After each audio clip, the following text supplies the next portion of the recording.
ओम नमो भगवते वासुदेवाय। श्रीमद् भगवद गीता नवम अध्याय राजविद्या राजगुज्ज যোগ।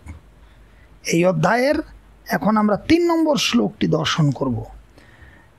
এই অধ্যায়ের প্রথম এবং দ্বিতীয় শ্লোকে আমরা দেখেছিলাম গত পাঠে যে ভগবান বলছিলেন অর্জুনকে, হে অর্জুন, তুমি যেহেতু হিংসা শূন্য, অসূয়া শূন্য, দোষদর্শী নও, তোমাকে আমি অতি গোপন বিজ্ঞান সমন্বিত বিজ্ঞান সহ ঈশ্বর বিষয়ক জ্ঞান বলছি, রাজবিদ্যা রাজ গোপনীয় রাজগুজ্জ জ্ঞান বলছি, যেটা জানলে তুমি সংসার দুঃখ থেকে মুক্তি পাবে। তারপর 2 নম্বর শ্লোকে ভগবান বলছিলেন এই রাজবিদ্যা এবং রাজগুজ্জ যোগ সকল বিদ্যা বা গুজ্জ বিষয়ের মধ্যে শ্রেষ্ঠ, এটা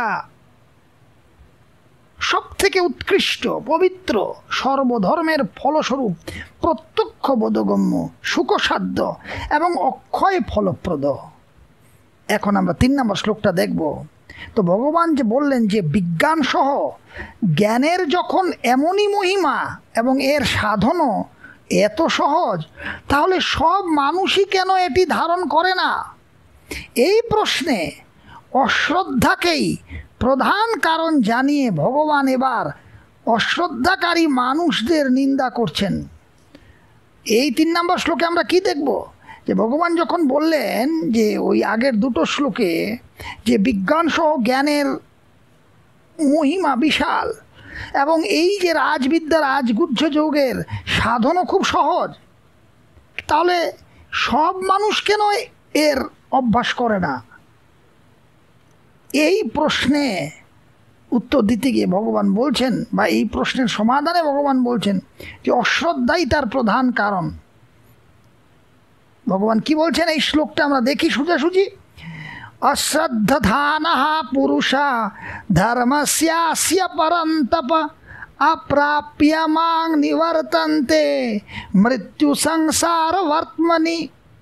ভগবান বলছেন, হে পরন্তপ, পরন্ত মানে হে শত্রু দমনকারী অর্জুন, উপরোক্ত ধর্মের প্রতি, এই যে রাজবিদ্যা এবং রাজগুজ্জ ধর্ম, এই যে ভগবানের ভক্তিরূপ ধর্ম, এই উপরোক্ত ধর্মের প্রতি, যেটা আমি উপরে বলেছি, এই উপরোক্ত ধর্মের প্রতি শ্রদ্ধাহীন ব্যক্তি আমাকে লাভ না করে মৃত্যুময় সংসার চক্রে ভ্রমণ করে থাকে।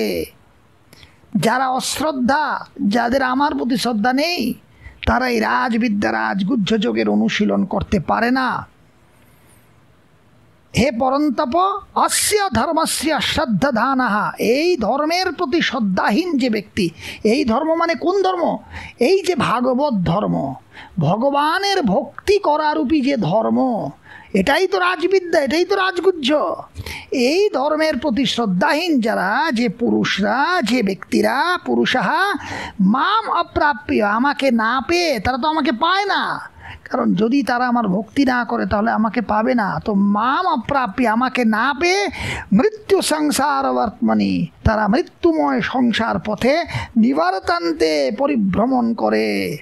মৃত্যু সংসার বর্তমানি, মৃত্যুময় সংসার পথে বারবার আসা যাওয়া করে। কেন? কারণ তারা আমার ভজনা করে না, আমার প্রতি তাদের শ্রদ্ধা নেই, তার জন্য তারা ভাগবত ধর্মের অনুশীলন করে না। এই ভাগবত ধর্মই হচ্ছে রাজবিদ্যা এবং রাজগুজ্জ। ভাগবত ধর্ম কি? যে ভগবানই সব কিছু, গোবিন্দই সব, শ্রীকৃষ্ণ বই আর দ্বিতীয় নেই, তারই চরণে আত্মসমর্পণ করাই হচ্ছে পরম পুরুষার্থ, প্রেম ভক্তি, গোবিন্দ চরণে প্রেম ভক্তি, এটাই হচ্ছে সব থেকে বড় জিনিস, এটাই হচ্ছে ভাগবত ধর্ম, এটাই হচ্ছে রাজবিদ্যা রাজগুজ্জ যোগ। আর ভগবান বলছেন, হে অর্জুন, হে শত্রু দমনকারী অর্জুন, যে ব্যক্তির এই ধর্মের প্রতি বিশ্বাস নেই, এই ধর্মের প্রতি শ্রদ্ধা নেই, অর্থাৎ আমার ভক্তিতে শ্রদ্ধা নেই, সে আমাকে না পেয়ে বারবার এই মৃত্যুময় সংসার পথে আসে এবং যায়, তার মুক্তি হয় না। হে পরন্তপ, এই ধর্মের প্রতি অশ্রদ্ধাবান ব্যক্তিগণ আমাকে পায় না, তারা মৃত্যুময় সংসার পথে পরিভ্রমণ করে থাকে। আবার আমরা শ্লোকটা দেখি। অশ্রদ্ধানাঃ পুরুষা ধর্মস্যাস্য পরন্তপ অপ্রাপ্য মাং নিবর্তন্তে মৃত্যু সংসার বর্তমানি। হে পরন্তপ অস্য ধর্মস্য অশ্রদ্ধানঃ, হে শত্রু দমনকারী অর্জুন, এই ধর্মের প্রতি, এই ভাগবত ধর্মের প্রতি শ্রদ্ধাহীন পুরুষাহ ব্যক্তিগণ মাম অপ্রাপ্য, আমাকে না পেয়ে মৃত্যু সংসার বর্তমানি, মৃত্যুময় সংসার পথে নিবর্তন্তে পরিভ্রমণ করে। হরে কৃষ্ণ।